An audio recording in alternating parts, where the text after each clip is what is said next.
وأشهد أن لا إله إلا الله وحده لا شريك له وأشهد أن محمدا عبده ورسوله أما بعد فإن خير الحديث كتاب الله وخير الهدي هدي محمد صلى الله عليه وسلم وشر الأمور محدثاتها وكل محدثة بدعة وكل بدعة ضلالة وكل ضلالة في النار. أعوذ بالله من الشيطان الرجيم. بسم الله الرحمن الرحيم. الحمد لله الذي أنزل على عبده الكتاب ولم يجعل له عوجا قيما لينذر بأسا شديدا من لدنه ويبشر المؤمنين الذين يعملون الصالحات أن لهم أجرا حسنا ماكثين فيه أبدا وينذر الذين قالوا اتخذ الله ولدا ما لهم به من علم ولا لآبائهم كبرت كلمة تخرج من أفواههم إن يقولون إلا كذبا فلعلك باكع نفسك على آثارهم إن لم يؤمنوا بهذا الحديث أسفا.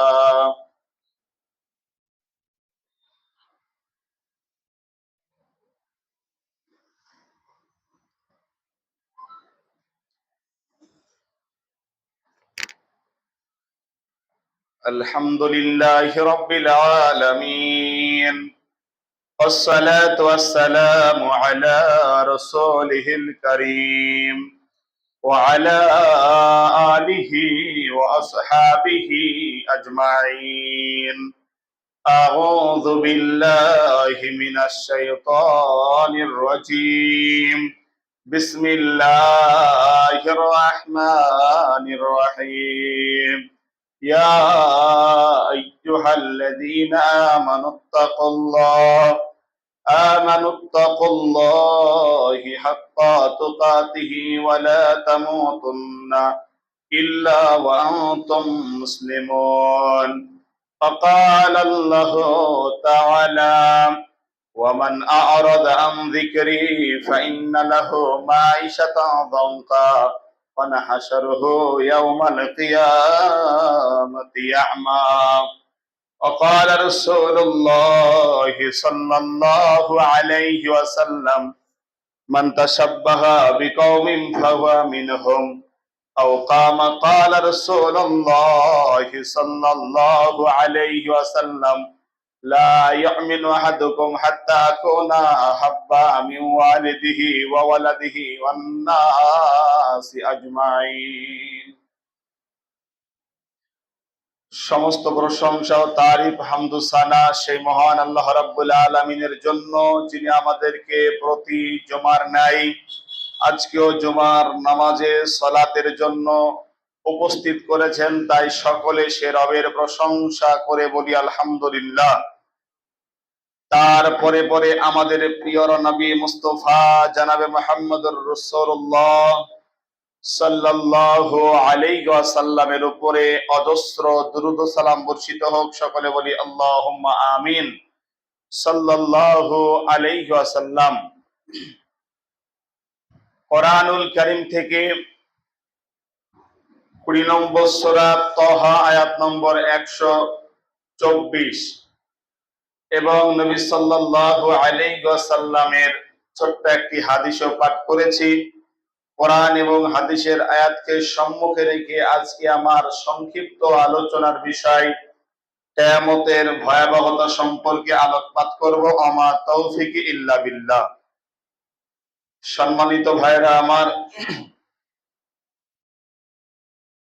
আপনারা সকলেই জানেন যার শুরু আছে তার শেষ আছে। জন্মিয়েছি, মৃত্যু হবে, নির্ধারিত সময়ে কবে মারা যাব এটা গায়েবের খবর, অতএব জানতে হবে একদিন মারা যাব। বেঁচে থাকাটাই আশ্চর্য, মারা যাব এটাই বাস্তব। কুল্লু নাফসিন যায়কাতুল মাউত, এটা কোনো বৃদ্ধ শিশুর শানে নয়। আল্লাহ তাআলা বলেছেন যার প্রাণ আছে তাকে একদিন মওতের স্বাদ গ্রহণ করাই লাগবে। তো পেয়ারা ভাই আমার, জ্ঞানী গুণী মুসলমান, আপনারা সকলেই জানেন, আমরা বিশ্বাস করি যে আমাদের রব, আমাদের আল্লাহ তাআলা আমাদের গোটা জীবনের হিসাব নিকাশ একদিন নিবে। এই যে আমরা জিন্দেগি যাপন করি, বেঁচে আছি, আমরা গোটা জীবন যদি আল্লাহ আমাদেরকে হায়াত দেয়, কেউ হায়াত পেল 60, 70, 80 বছর। পৃথিবীর মানুষ, বর্তমানে পৃথিবীতে কয়েক প্রকার মানুষ বাস করে। শরীয়তে কয়েক প্রকার মানুষকে কয়েক ভাগে ভাগ করা হয়েছে। আল্লাহ তাআলা পরিচয় দিয়েছেন কুফফার, একদল লোক আছে যারা কাফের, যারা আল্লাহ মানে না, নাস্তিক, এরা আখিরাতকে বিশ্বাস করে না। আর একদল লোক আছে মুনাফিক, যারা মুখে আল্লাহকে মানে অন্তর থেকে আল্লাহকে বিশ্বাস করে না। আর একদল লোক আছে যারা হলো মুশরিক, যারা আল্লাহকে মানার পরেও অন্য আল্লাহর ইবাদত করে। কেউ পীরের পূজা করে, কেউ কবরকে সিজদা দেয়, কেউ মূর্তির পূজা করে, এদেরকে শরীয়তে মুশরিক বলা হয়। আর একদল লোক আছে মুত্তাকিন, ঈমানদার। আল্লাহ রাব্বুল আলামিন জান্নাত ঈমানদারদেরকেই দিবে, বলুন সুবহানাল্লাহ। তাহলে আমরা ঈমানদার হতে চাই তো নাকি ভাইজান? ঈমানদার আমরা হতে চাই। ঈমানের মতন মহামূল্যবান দৌলত, এই জিনিসটা যদি একবার হারিয়ে যায় দ্বিতীয়বার আসে না। আপনার পৃথিবীতে ব্যবসা করছেন, ব্যবসা করতে করতে ব্যবসাতে লস হয়েছে, এই বছরে লস হলো, আগামী বছরে হতে পারে লাভ। অতএব পৃথিবীর যত লস আছে একদিন ওঠার সম্ভাবনা আছে যদি আল্লাহ হায়াত দেয়। বলেন আজ যদি আপনি বেঈমান হয়ে মারা যান, কিয়ামতের দিন আপনার হাই হাই, এই হা হা লাদরি ছাড়া কোনো কিছু বলার নেই।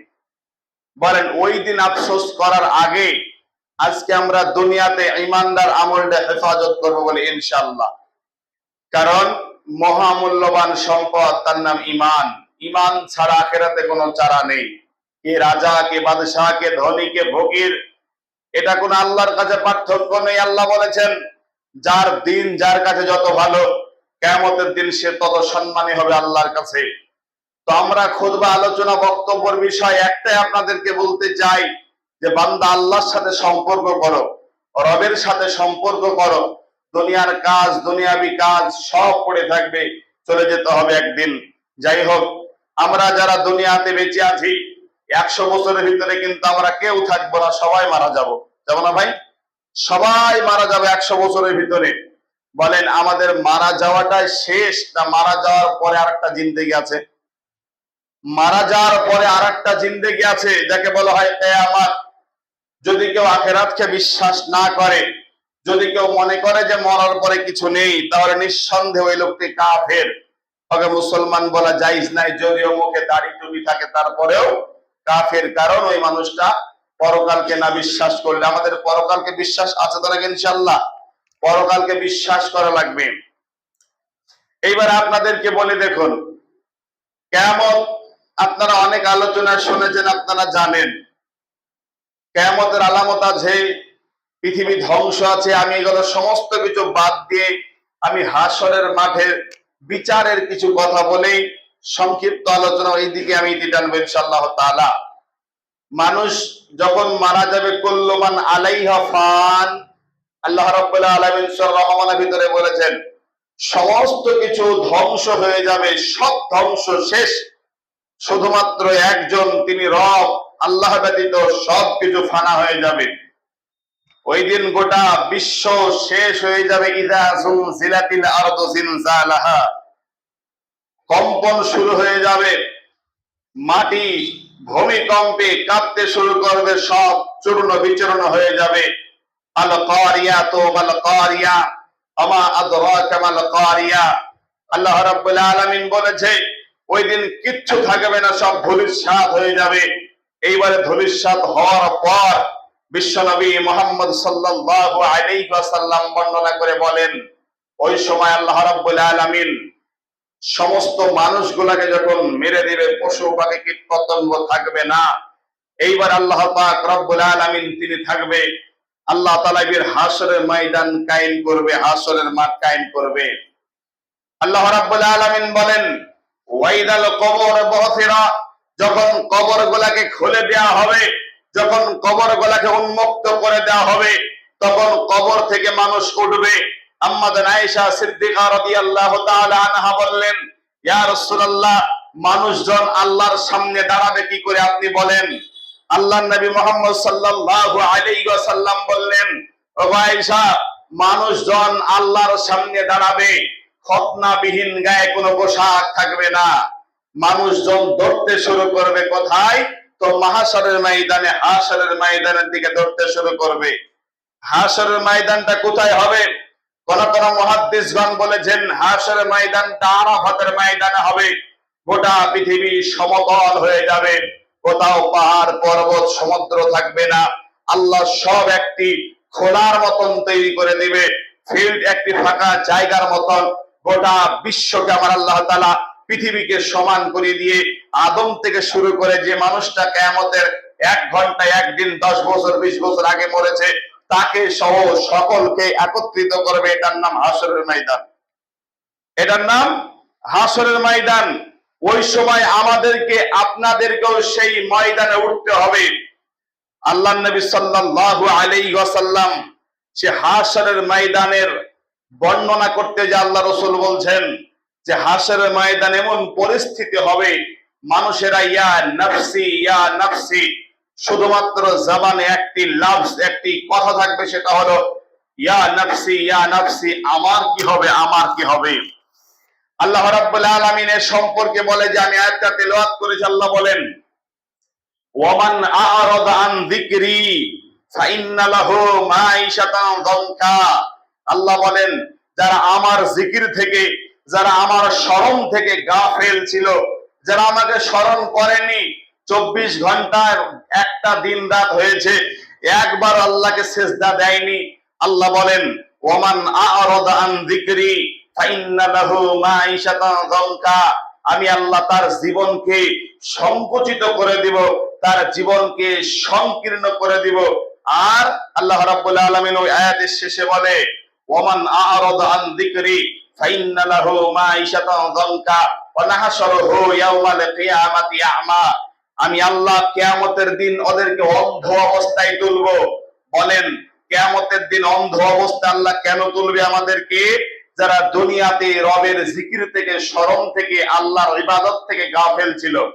সম্মানিত ভাইরা আমার, আসি হাশরের ময়দানের বর্ণনা একটু আপনাকে দিয়ে দিই।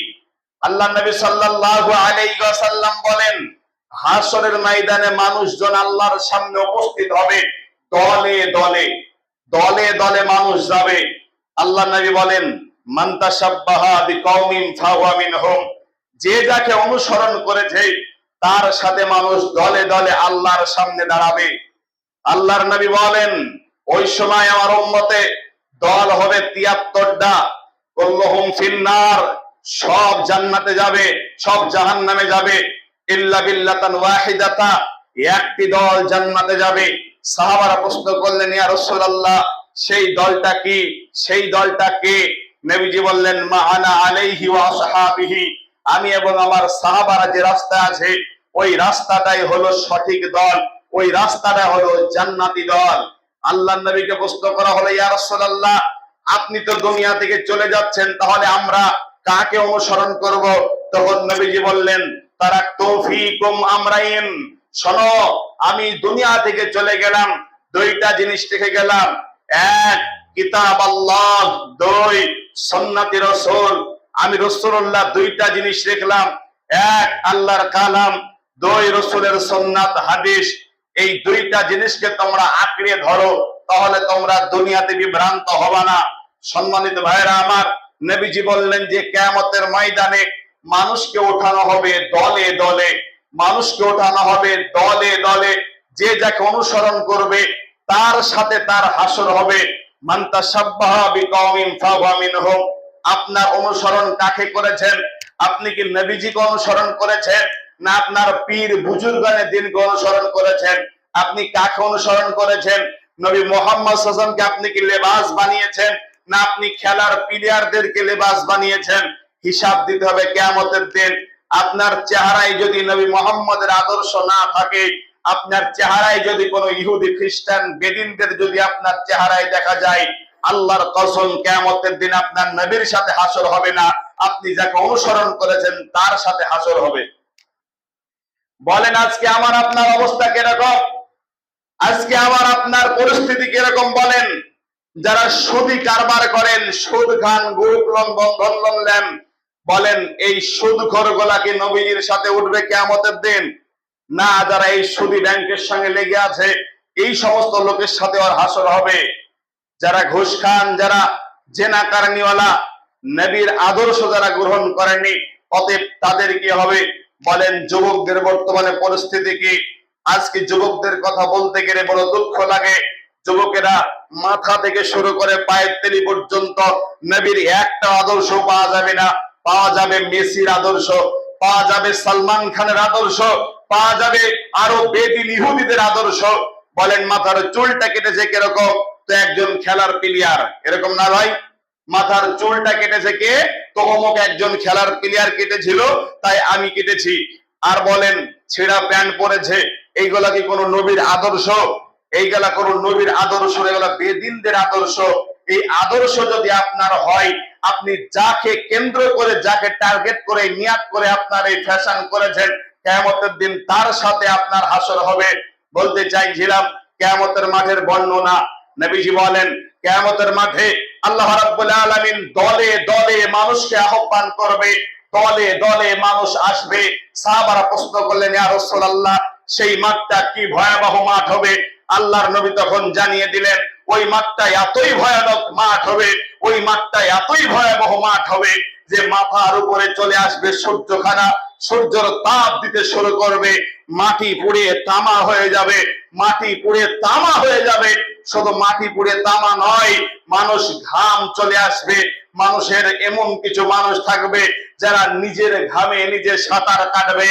বলেন আপনাকে আমি বুঝাতে পারলাম না, এটা আমার অক্ষমতা। আপনি বুঝেলেন যে কত ভয়াবহ দিন হবে। একটা মানুষের কত কত ডিগ্রি তাপমাত্রা পড়লে মাটি পুড়ে তামা হতে পারে, গায়ে ঘাম বেরিয়ে সাঁতার কাটতে পারে, কল্পনার বাহিরে। আপনি আখিরাতকে কল্পনা করে বুঝাতে পারবেন না, দুনিয়ার সাথে তুলনা করা যাবে না। এটা আল্লাহ পাক রব্বুল আলামিন আখিরাতকে কল্পনার বাহিরে রেখে দিয়েছে। যেমন একটা সন্তান তার মায়ের পেটে থাকে, মনে করে যে মায়ের পেটটাই তার জন্য দুনিয়া। বাচ্চাকে যদি বলা হয় যে তোমার পর তুমি যে দুনিয়াতে আসছো বিরাট বিরাট গাছপালা, পাহাড়, পর্বত, নদী নালা আছে, ওই বাচ্চা যেমন অসম্ভব মনে করবে, ঠিক আমরা এই দুনিয়ার পেটে আছি। আখিরাতকে আমরা ওইরকম করে আমাদের কল্পনায় আনতে পারবো না। আখিরাত কি জিনিস? সম্মানিত ভাইরা আমার, এমন ভয়াবহ পরিস্থিতি আপনার সামনে, আমার সামনে আসছে। মনে করেছেন যে খুতবা শুনতে হয়, শনি বাড়ি যাবো, আবার সামনে সপ্তাহে আসবো, মাঝে কোনো নামাজ নাই। শুধু মুসলমান শুধু জুমার দিনে নামাজ পড়ে, কম করে 80% মুসল্লি শুধু জুমা পড়ে, 10% লোক সমাজে ঈদের নামাজ ছাড়া পড়েই না। আর হয়তো 5 থেকে 6% লোকেরা 5 ওয়াক্ত নামাজ পড়ে। তার মধ্যে 5 ওয়াক্ত নামাজ যারা সালাত আদায় করে, তার মধ্যে হয়তো 2% লোক সুদ ঘুষ মুক্ত আছে। বলেন জান্নাতে যে নবীজি বলেছেন হাজারে একটা যাবে, হিসাব করে দেখলে তারও কম যাবে। দেখেন আপনি আপনার গ্রামে তাকি দেখেন, আপনার গ্রামে যদি 10,000 বাড়ি থাকে বা 20,000 মুসল্লি মানুষের বাস, মুসলমানের বাস, কয়টা বাড়িতে পর্দা আছে? কয়টা বাড়িতে সুদ মুক্ত আছে? কয়টা বাড়িতে অশ্লীলতা, বেহায়াপনা আছে? কয়টা বাড়িতে 5 ওয়াক্ত সালাত হয়? এইরকম ইসলামিক পরিবার পাওয়া যাবে ভাই? পাওয়া যাবে না। অতএব আখিরাত বিষয়টা সম্পূর্ণ আলাদা। অতএব একটু আমরা আখিরাতকে চিন্তা করি। নবী সাল্লাল্লাহু আলাইহি ওয়াসাল্লাম বলেন এই সময়তে এমন পরিস্থিতি মানুষের হয়ে যাবে। কোরআনুল কারীম তার বর্ণনা দিয়ে বলেছেন, সূরা হজ্জের ভিতরে আল্লাহ বলেন ওয়াতারান নাস সুকারা। হে মুহাম্মদ সাল্লাল্লাহু আলাইহি ওয়াসাল্লাম, আপনি যখন দেখবেন, কি দেখবেন? যখন ওই যে কিয়ামতের ভয়াবহতা আপনার চোখের সামনে যখন আসবে, আপনি দেখতে পাবেন মানুষগুলা মদ পান করেছে, মদ পান করলে যেই রকম করে মাতাল হয়ে যায় সেই রকম তারা মাতালের মতন চলবে, কিন্তু তারা মদ পান করে নাই। তারা মদ পান করে নাই, তারা এমন করে মাতালের মতন হয়ে যাবে। তারপরের বাক্যে আল্লাহ তাআলা বলেন, গর্ভবতী মা গর্ভপাত করে ফেলবে। কিয়ামতের ভয়ঙ্কর দিন বিভীষিকাময় দেখে বলেন ওই সময় পরিস্থিতি কি হবে। নবী মুহাম্মদ সাল্লাল্লাহু আলাইহি ওয়াসাল্লাম সাহাবাদেরকে এইরকম করে বলছে, আর সাহাবারা এটা অনুভব করেছিল, হৃদয়ের ভিতরে এটা একেবারে জাগ্রত করেছিল। একদিন এক রাসূলুল্লাহর সাহাবা এসে বলছে, আল্লাহর নবী আমার ভিতরে ঈমান পরিপূর্ণ আছে। তখন আল্লাহ রাসূল বলছেন, কি করে তুমি বুঝলে? তখন বলছে, আমি প্রতিদিন প্রতি মুহূর্ত সে আখিরাতের কথা আমার ভয় লাগে, সেই আখিরাতের কথা আমার ব্রেনে আসে। আল্লাহ রাসূল বলছেন, তোমার ভিতরে ঈমান জাগ্রত আছে। বলেন 24 ঘন্টা দিনে আপনার কয়বার হাসরের ময়দানে কথা আপনার হয়? ছোট্ট একটা আপনাকে হাদিস শোনাই।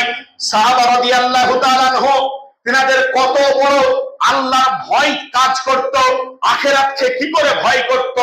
একজন সাহাবার নাম হলো আব্দুল্লাহ ইবনে রাওয়াহা রাদিয়াল্লাহু তাআলা আনহু। আব্দুল্লাহ ইবনে রাওয়াহা আর তার বিবি একই ঘরে দুইজনে শুয়ে আছে, একই জায়গাতে বিবির কোলে মাথা রেখে স্বামী ঘুমাচ্ছে।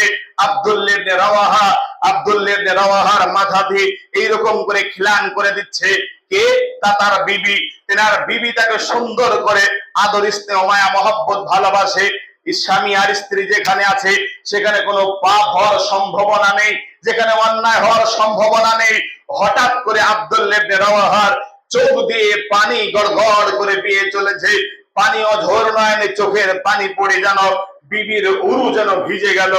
আব্দুল্লাহ ইবনে রাওয়াহাকে প্রশ্ন করলেন তেনার বিবি, ও আমার স্বামী জান, আপনি কিসের জন্য কান্না করেন?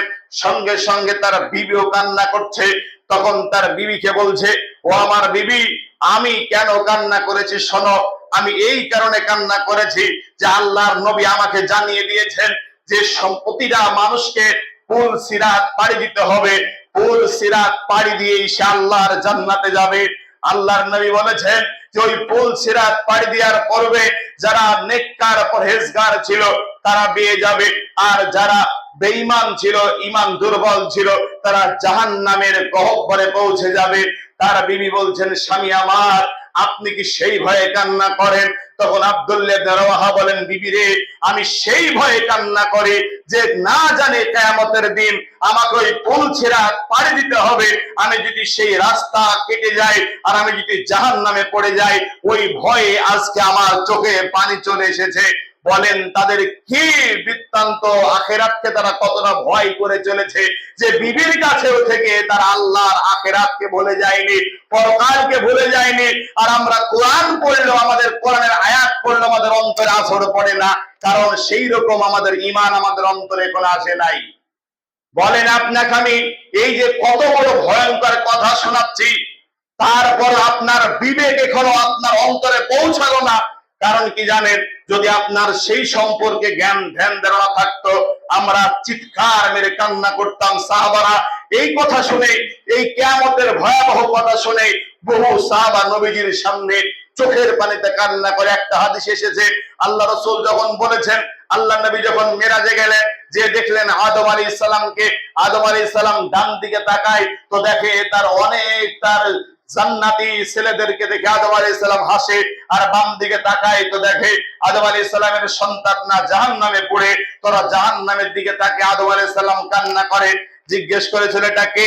তখন বলেছিল এটা হলো আপনার পিতা, এটা হলো মানব জাতির পিতা আদম আলাইহিস সালাম। তো আল্লাহর নবী সাল্লাল্লাহু আলাইহি ওয়াসাল্লাম সাহাবাদেরকে বলেছেন যে আল্লাহর নবী বলেন যে শোনো সাহাবারা, যে 1001টা জান্নাতে যাবে। এই কথা শুনে সাহাবারা কান্না শুরু করে দিয়েছে। আল্লাহ রাসূল বললেন, তোমরা শান্ত হও, তোমরা শান্ত হও, কারণ আমি রাসূল তোমাদেরকে বললাম ওই যে ইয়াজুজ মাজুজ আছে, বেঈমান আরো দুনিয়াতে আছে, ওদেরকে আল্লাহ 999 জন পূজাবে, একটা জান্নাতে দিবে ইমানদারদেরকে দিয়ে জান্নাতে দিবে। এইরকম করে সাহাবারা আল্লাহর ভয়ে সদা সর্বদাই কেঁদেছে, আখিরাতকে স্মরণ করে তারা কান্না করেছে। বলেন আমার আপনার সেই কিয়ামতের ভয়াবহ কিয়ামতের ময়দানের কথা শুনে আমার অন্তর, আপনার অন্তর কেঁপেছে কি? বলেন একবারও কাঁপেনি আমার আপনার অন্তর? এইবার আপনাকে একটু সামনে এগিয়ে নিয়ে যাই যে নবী মুহাম্মদ সাল্লাল্লাহু আলাইহি ওয়াসাল্লাম তিনি বর্ণনা দিচ্ছেন, ইতিমধ্যে যখন গোটা হাসরবাসী আল্লাহর ভয়ে আতঙ্কিত হয়ে আল্লাহ তাআলা একটা হুঙ্কার দিয়ে বলবে, লিমানিল মুলকুল ইয়াউম লিল্লাহি ওয়াহিদিল কাহ্হার। আল্লাহ রাব্বুল আলামিন বলবেন, কোথায় আছো বাদশা, কোথায় আছো রাজা বাদশা, যারা ক্ষমতার প্রলোভনে পড়ে, যারা নিজের ক্ষমতা দিয়ে মানুষের উপর অত্যাচার করেছিলে, যারা নিজের জুলুম দিয়ে অন্যায় করেছিলে, নিজের ক্ষমতা দিয়ে মানুষকে হত্যা করেছিলে, কোথায় আছো সেই প্রভাবশালী, কোথায় আছো সেই টাকা পয়সাওয়ালা রাজা বাদশা? আজকে দেখো, আজকে রাজত্ব কার? আল্লাহ একটা হুঙ্কার দিয়ে বলবে, লিমানিল মুলকুল ইয়াউম, সেই মুলকের মালিক হলো ওয়াহিদুল কাহ্হার, আমি হলাম সেই রব। আজকে আমি আর রহমান নাই, আমি আজকে রহিম নাই, আমি আজকে গফফার নাই, আমি আজকে আর সাত্তার নাই, আমি হলাম ওয়াহিদুল কাহ্হার। আমি আল্লাহ কাহার রূপ ধারণ করেছি। কাহার মানে হলো সবচাইতে রাগান্বিত। এত রাগান্বিত আল্লাহ তাআলা হবে যে গোটা হাসরবাসী আল্লাহর সামনে তো যাওয়া দূরের কথা, নবী রাসূল পর্যন্ত ইয়া নাফসি করে উঠবে। নবী রাসূল আলাইহিস সালামরা বলবে যে আল্লাহ তুমি আমাদেরকে বাঁচাও, আমাদেরকে বাঁচাও। এটা হবে নবী রাসূল আলাইহিস সালামদের জবানের কথা। বলেন ওই দিন আমার আপনার দিন কেমন হবে?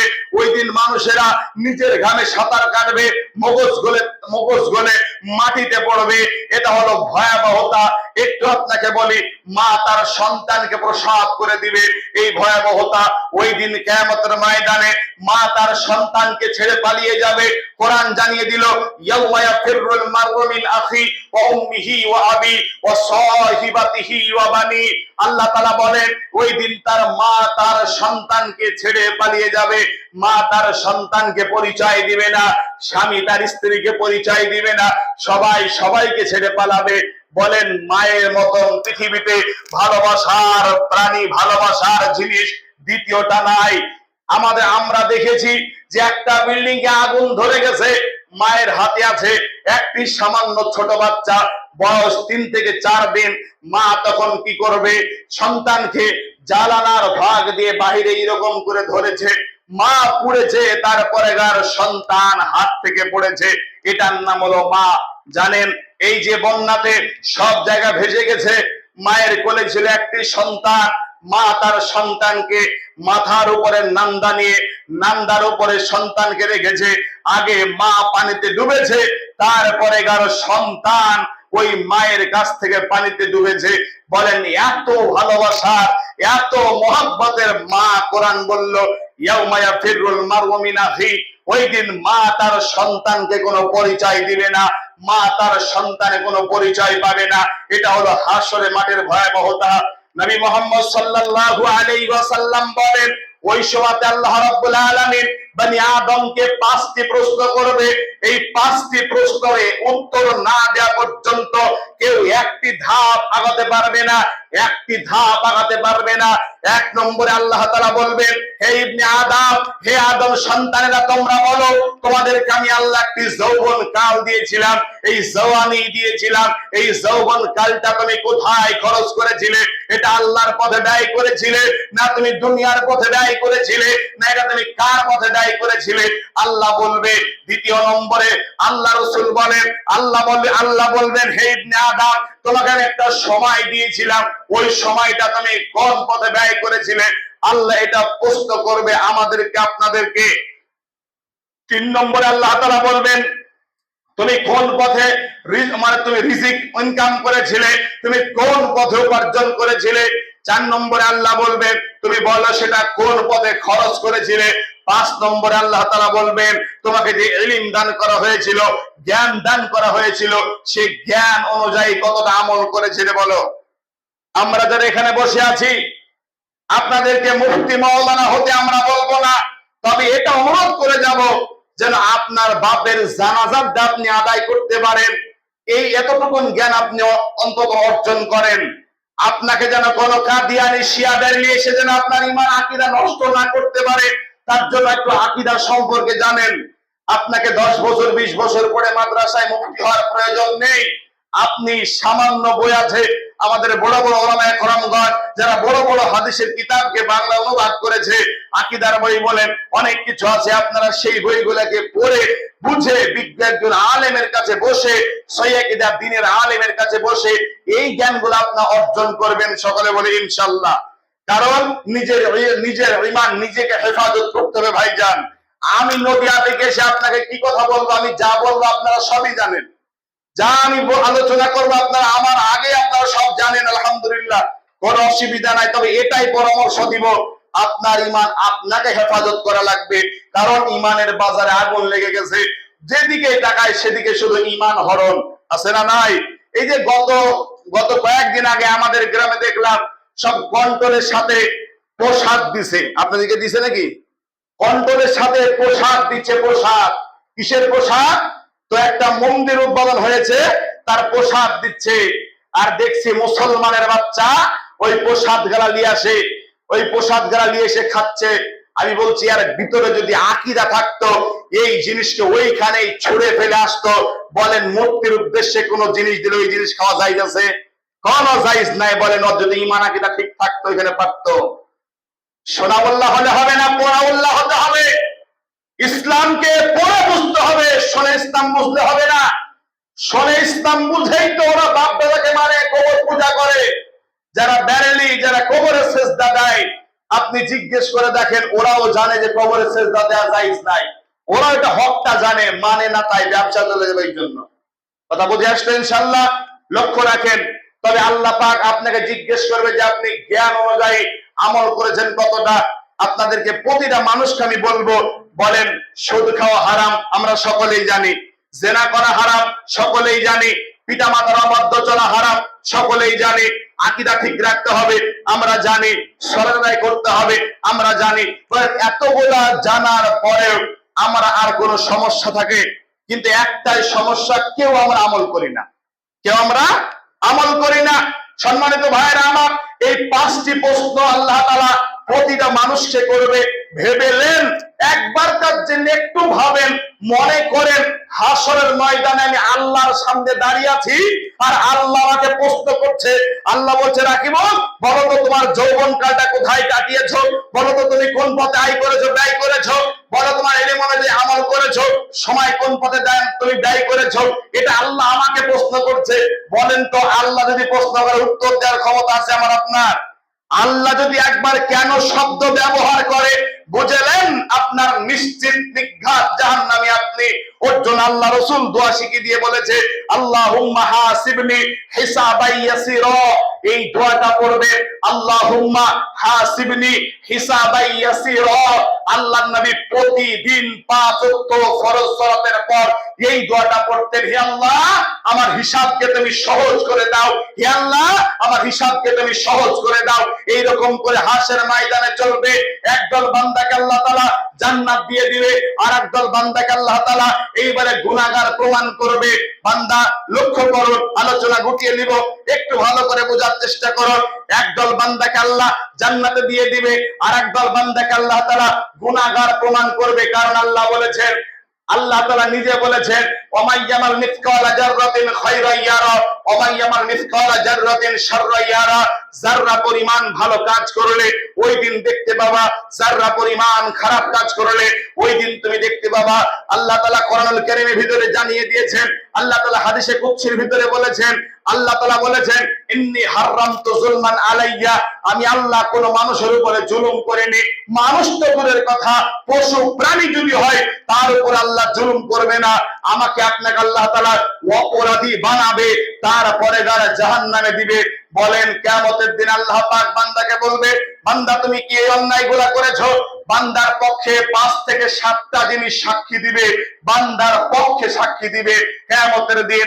নবীজি তখন বলেন, সাহাবাদেরকে বলেছেন, হাদিসটা আবু উমামা রাদিয়াল্লাহু তাআলা বর্ণনা করেন। আবু উমামা রাদিয়াল্লাহু আনহু বলেন, قال سمعت رسول الله صلى الله عليه وسلم, আমরা নবীজির জবান থেকে শুনেছি, ইয়াকুলু তিনি বলেছেন, ইকরাউল কোরআন, তোমরা কোরআন তেলাওয়াত করো, কোরআন তোমরা পড়ো। কারণ আল্লাহ রাসূল বলেন, কোরআন মানুষকে কিয়ামতের দিন বান্দার পক্ষে সাক্ষী দিবে। বলুন সুবহানাল্লাহ। আমরা কোরআন তেলাওয়াত করার চেষ্টা করব, কোরআন বান্দার পক্ষে আল্লাহর কাছে সাক্ষী দিবে। আল্লাহ রাসূল বলেন, তারপরে বান্দা যেই জমিনে বসে ইবাদত করেছে ওই জমিন বান্দার পক্ষে সাক্ষী দিবে আল্লাহর সামনে। নবীজি বলেছেন, যে ব্যক্তি হাজারে আসওয়াদে চুম্বন করেছে ওই পাথরকে কিয়ামতের দিন চোখ দেওয়া হবে। আর যারা চুম্বন করেছে ঈমানের সহিত, সমস্ত মানুষকে দেখে দেখে আল্লাহর কাছে হাজারে আসওয়াদ আল্লাহর কাছে সুপারিশ করবে। নবীজি তারপরে বলেছেন, এইরকম করে বহু জিনিস আল্লাহ রাসূল সাক্ষীর কথা বলেছে, বান্দার এইগুলা পক্ষে সাক্ষী দিবে। ভেবেলেন এইগুলা যদি বান্দার বিরুদ্ধে সাক্ষী দেয়, যেই জমিনে বসে আপনি জিনা করেছেন এই জমিন একদিন আপনার বিরুদ্ধে সাক্ষী দিবে। যেই জমিনে বসে আপনি মদ খেয়েছেন এই জমিন একদিন আপনার বিরুদ্ধে সাক্ষী দিবে। যেই জমিনে বসে আপনি লোকের অন্যায় করেছেন এই জমিন আপনার বিরুদ্ধে সাক্ষী দিবে। কিরামান কাতিবিন, দুই ঘরে সম্মানী লেখক বৃন্দ ফেরেশতা আছে, এই সম্মানিত লেখক বৃন্দ ফেরেশতাগণ ওই দিন আপনার বিরুদ্ধে সাক্ষী দিবে। আপনি কোথায় পালিয়ে যাবেন? কোরআন জানিয়ে দিয়েছে বান্দার বিপক্ষে সাক্ষী দিবে। সূরা ইয়াসিনের 65 নম্বর আয়াত আল্লাহ রাব্বুল আলামিন বলেন, আল ইয়াউমা নাখতিমু আলা আফওয়াহিহিম ওয়া তুকাল্লিমুনা আইদিহিম ওয়া তাশহাদু আরজুলুহুম বিমা কানু ইয়াকসিবুন। আল্লাহ বলেন, ওই দিন মানুষের হাত এইরকম করে মুখ বন্ধ করে দেওয়া হবে, মুখে মোহর মেরে দেওয়া হবে, হাত কথা বলবে, পা সাক্ষী দিবে। ভাইজান, আপনার দেহ, আপনার নিজের হাত আপনার বিরুদ্ধে চলে যাবে, নিজের পা আপনার বিরুদ্ধে চলে যাবে, নিজের চামড়া আপনার বিরুদ্ধে চলে যাবে, আপনার অঙ্গ প্রত্যঙ্গ আপনার বিরুদ্ধে সাক্ষী দিবে। বলেন, এটার নাম মাহশারের ময়দান। আল্লাহ বলবেন, আমি আজকে কোনোদিন জুলুম করব না, বান্দার ন্যায় বিচার প্রতিষ্ঠিত করব। বান্দা যদি যাররা পরিমাণ ঈমান নিয়ে আল্লাহর সামনে দাঁড়াতে পারে, আল্লাহ রাসূল বলেছেন, কোন মানুষ যদি যাররা পরিমাণ ঈমান নিয়ে যায় আল্লাহর সামনে, আল্লাহ বলবেন, ও বান্দা, আনা আনাস সামাই, তোমার পাপ যদি আজ জমিন থেকে আসমান পর্যন্ত থেকে যায়, তোমার আমলনামায় যদি শিরকের মতন পাপ না থাকে, আমি আল্লাহ তোমার সব পাপকে ক্ষমা করে দেব। বলুন সুবহানাল্লাহ। বান্দা, তুমি কত অন্যায় করেছো, অন্যায় তোমার আমি দেখব না, শিরক করবা না, তোমাকে আমি আল্লাহ জান্নাত দিব। মুফাসসিরিনগণ বলেছে, যার ভিতরে যাররা পরিমাণ ঈমান থাকবে সে তাহাজ্জুদ পড়বে। বলেন, কি পড়বে? যার ভিতরে যাররা পরিমাণ ঈমান থাকবে সে তাহাজ্জুদ পড়নেওয়ালা মানুষ হবে। আমি আপনি মনে করেছে যাররা পরিমাণ ঈমান তাহলে আমার ভিতরে আছে না। ভাই, যে এক ওয়াক্ত ইচ্ছাকৃত সালাত কাজা করে, বাধ্য দূরের কথা কাজা করে, নবীজি বলছেন সে ব্যক্তিকে আবার তওবা পড়ে আবার সেই ওয়াক্তে সালাত পড়তে হবে। আর যে এক ওয়াক্ত নামাজ ছেড়ে দেয়, মান তারাকা সালাতা মুতাআম্মিদান ফাকাদ কাফারা, যে ব্যক্তি এক ওয়াক্ত সালাত ছেড়ে দিবে সে ডাইরেক্ট কাফের হয়ে যাবে। অতএব বলেন, আমরা যারা সালাত আদায় করিনি, মনে মনে ভাবছি শিরক তো করিনি, ঈমান তো আছে না। ভাই, শুধু মনে করেছেন এই মূর্তির উদ্দেশ্যে মূর্তির পায়ে সিজদা করেন নাম শিরক, আপনি জানেন না।